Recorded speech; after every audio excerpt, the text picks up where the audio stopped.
Hello everyone, welcome to the Daily Tackle. My name is Chris, and even if today is Tuesday, we have things to talk about.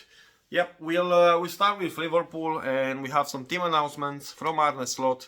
Conor Bradley is set to get back to action, and he will probably play tomorrow against Brighton in the League Cup.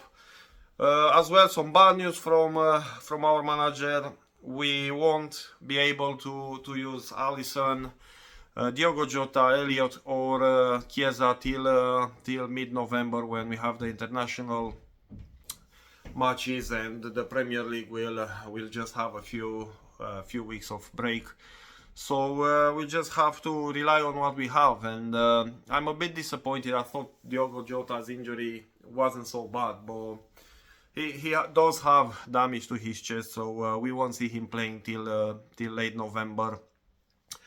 In regards to the match against Brighton, Wataru Endo is very certain to start tomorrow. I don't know if in the net we'll have Kelleher or our third goalkeeper, Jaros.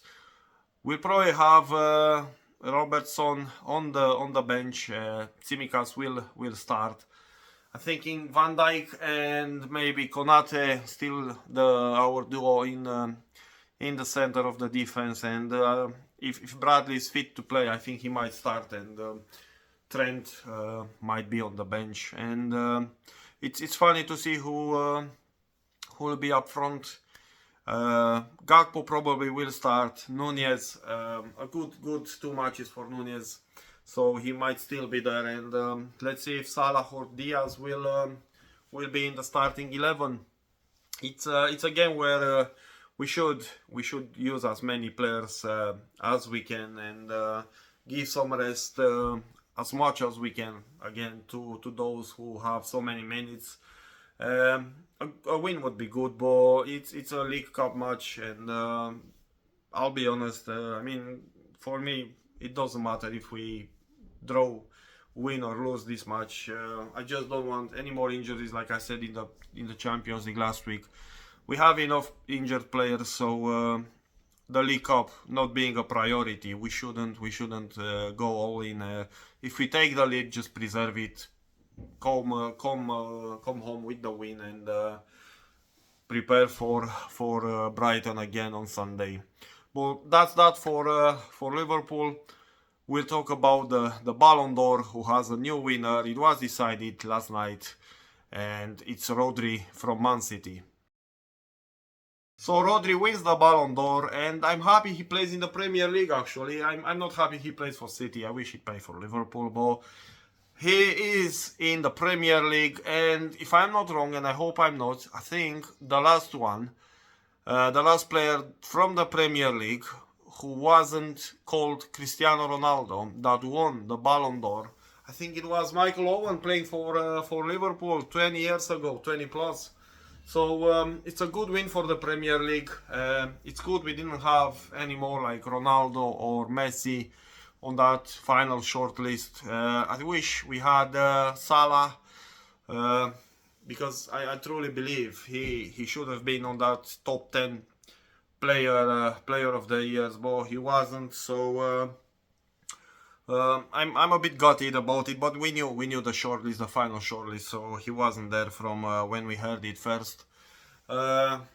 It's a deserved award for Rodri.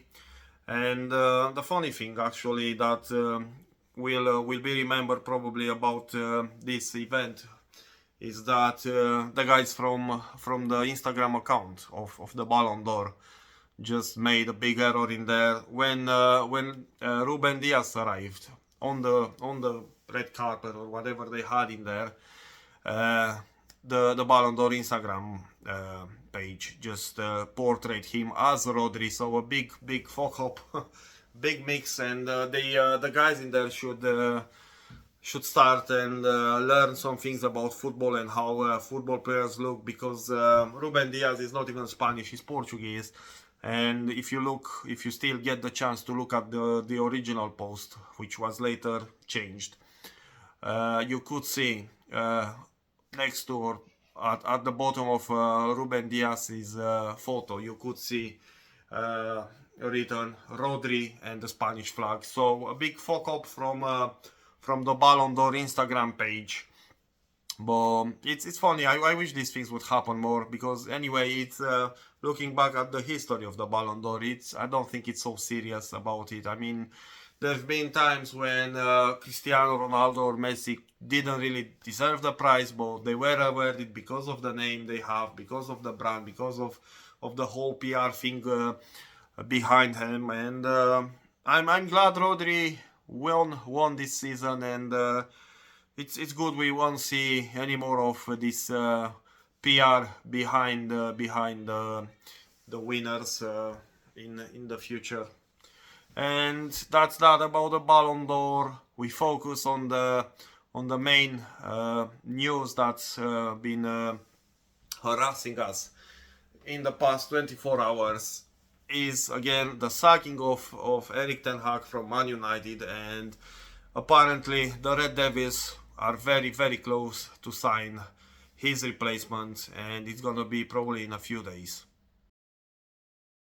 Ruben Amorim, the Sporting Lisbon manager, he's the one that apparently the United board has chosen to replace Erik ten Hag, and he was on our shortlist, on the Liverpool shortlist, to become the next manager after Klopp in the summertime. He was the favorite actually after Xabi Alonso said no, but in the end he wasn't chosen, and I'm just glad, because Arne Slot is doing a wonderful job at Liverpool, and you look at how Amorim plays in the Portuguese league, and you wonder if his style of play is fit for the Premier League, and how will he get the results. He's playing 3 central defenders, 4 in midfield and 3 in attack, so that's a classic 3-4-3. No fullbacks in the team, and I just think right now in the Premier League, if you play without fullbacks, you're due to die. It's an absolute suicide, because so many games are decided by how the left back and right back players perform, and you just have to start your team from scratch with these 2 positions, the left back and the right back. You just can't afford not to have them on the pitch. And look at United, they have Dalot, they have Malacia, Mazraoui. These guys, what will they do if they won't be starting in the positions that they are used to start? You can't play them in the midfield, because you have guys in there who will run and up front, and those positions are already taken. So from start you have either to choose between selling 3 or 4 good guys, getting yourself some better central defenders, because you'll use 3, or change your tactics. And again, changing your tactic when you're used to be playing 3-4-3, it's hard for a manager. So in the end, as a Liverpool supporter, I think that's a good choice, because I think Amorim won't succeed at Man United, and that's probably why Liverpool didn't sign him, because of his style of play. It's not because he's bad. I think this guy, he's absolutely top class. Managing to win the league with Sporting in Portugal happens very, very rarely. So if he's done that, that means he's a top class manager. I'm just thinking that his tactics are not fit for what the Premier League requires, and we'll see if he signs for United, how he will play. I mean, it's their problem, not us. But if he does fuck up the team the same way that Ten Hag has, I think it's a win for Liverpool. It's a massive win. That's enough about Man United, Ten Hag, Ruben Amorim, or whoever they will sign.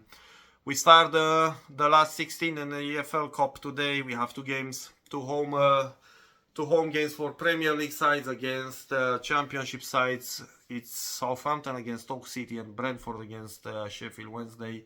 I think Brentford will qualify for the next round. Southampton maybe not. I mean, their head It's probably at the next game in the Premier League, at how they perform in their last in the table. It's gonna be very hard for them, I think, to not get relegated, and the League Cup and the long journey in this competition is just a bump in their efforts to save themselves and stay up at the end of the season in the top flight. It's 6 games tomorrow as well.